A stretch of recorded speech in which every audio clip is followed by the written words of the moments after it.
Olá, meus caros. Quero conversar com vocês sobre uma situação bem específica que envolve vendas entre empresas, que a gente chama de venda à ordem ou também de operação triangular.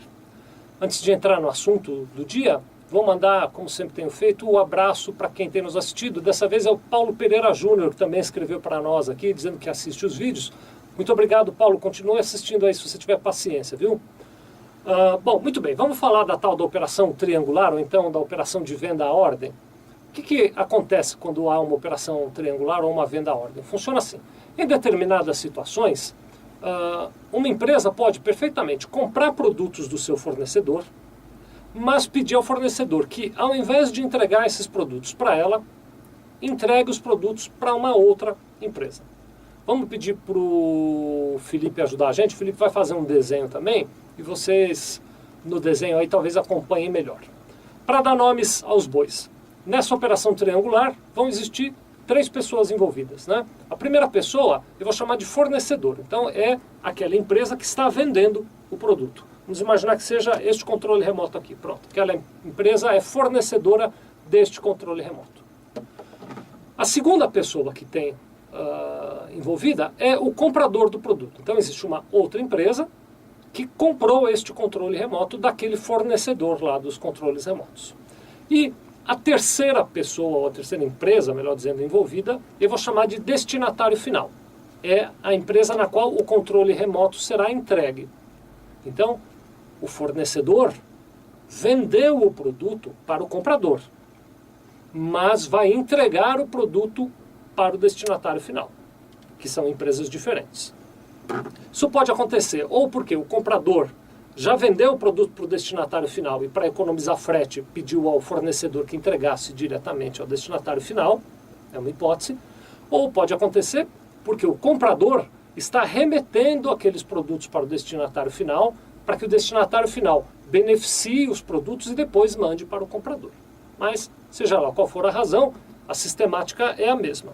Existe, então, consolidando o desenho que o Felipe fez, um fornecedor que vendeu os produtos para um comprador, mas que fará a entrega para um destinatário final diferente daquele comprador.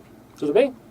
Muito bom. Então, vamos ver como é que essa coisa toda funciona com relação ao aspecto prático da emissão das notas fiscais. Então, nessa hipótese, eu vou seguir aqui um roteirinho que eu fiz. O fornecedor ele vai emitir uma nota fiscal. Na verdade, o fornecedor vai emitir 2. Vamos falar da primeira nota. O Felipe está botando uma lousa aí para vocês acompanharem. O fornecedor vai emitir uma nota para o comprador. Uma nota fiscal para registrar a venda que ele fez para aquele comprador. Nessa nota fiscal ele vai discriminar todas as mercadorias, vai destacar ICMS e IPI, vai indicar o preço combinado de venda entre ele, fornecedor, e o comprador, e vai usar um CFOP, que é o tal do Código Fiscal de Operações e Prestações, ou 5119. Quando é que ele usa 5119? Quando o fornecedor e comprador estão no mesmo estado. Ou 6119, caso o fornecedor e comprador estejam em estados diferentes. Bom, só que além de fazer tudo isso, ele vai colocar lá no campo de dados adicionais daquela nota fiscal, ele vai mencionar o seguinte, que as mercadorias serão entregues ao destinatário, e aí ele coloca o nome do destinatário final, aquela terceira empresa do desenho do Felipe, indica lá o endereço, o CNPJ, a inscrição estadual. Então ele faz uma nota fiscal fornecedor para o comprador, com o objetivo de cobrar o valor da venda, de destacar os impostos, e nessa nota ele indica, olha, eu vou entregar esses produtos para aquele destinatário final. Essa é a primeira nota que o fornecedor faz. Numa segunda nota fiscal que o próprio fornecedor vai fazer, nós vamos colocar o seguinte, o fornecedor vai então emitir uma segunda nota para o destinatário final. Ele já emitiu uma para o comprador, já registrou a venda para o comprador, agora ele emitirá uma segunda nota para fazer a entrega dos produtos lá para o destinatário final. É indiferente se esse fornecedor usa a nota fiscal eletrônica ou usa a nota em papel ainda, seja como for, ele vai ter que emitir essa segunda nota fiscal. Na segunda nota fiscal, ele também vai indicar um código fiscal de operação e prestação. Neste caso em particular, o código é 5923 ou 6923, que é um código destinado à remessa por conta e ordem de terceiro. Então, o fornecedor emite a nota para o destinatário final. Se o destinatário final estiver no mesmo estado que o fornecedor, CFOP 5923. Se o destinatário estiver num estado diferente do fornecedor, CFOP 6923. No corpo da nota, ele vai destacar, ou descrever todas as mercadorias, pelo mesmo valor que ele vendeu aquelas mercadorias para o comprador, mas não vai destacar imposto nenhum, porque ele já destacou os impostos na nota fiscal original. Mas ele tem que ir lá em dados adicionais desta nota fiscal que ele emitiu para o destinatário e colocar algumas observações. Vamos olhar aí na lousa, eu vou olhar na minha, olha só. Em dados adicionais ele precisa mencionar mercadoria remetida por conta e ordem de, e aí ele bota o nome do comprador, põe o endereço, o CNPJ e a inscrição do comprador. E observa, faturadas através da nota fiscal número, e menciona o número da nota fiscal. Esta é aquela primeira nota fiscal que a gente falou agora há pouquinho, que o fornecedor fez para o comprador. Então ele põe o número daquela nota,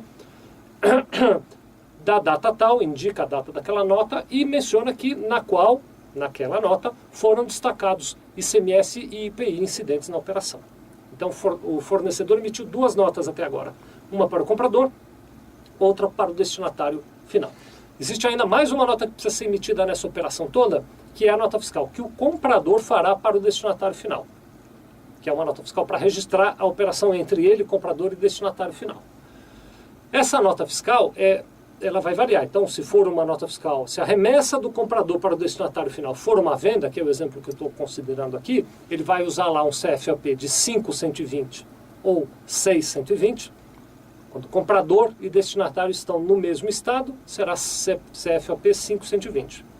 Quando comprador e destinatário estão em estados diferentes, será o CFOP 6.120. E também aqui ele vai destacar os mesmos produtos nos valores de venda que ele, o comprador, vendeu para o destinatário final, então não necessariamente será igual à nota do fornecedor.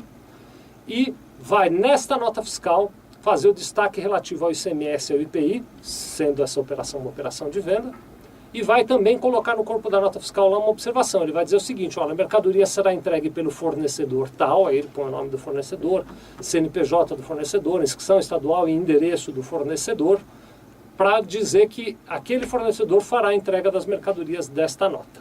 Sendo uma operação de venda, nesta nota o comprador destaca todos os impostos devidos, ICMS, IPI, que ele tem que pagar e, eventualmente, se houver o ICMS por substituição tributária, também nessa nota.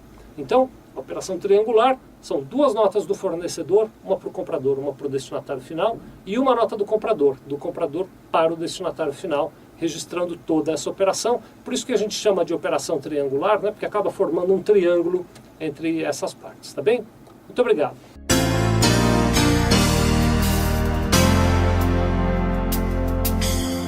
Sevilha Contabilidade. Nós vendemos tranquilidade.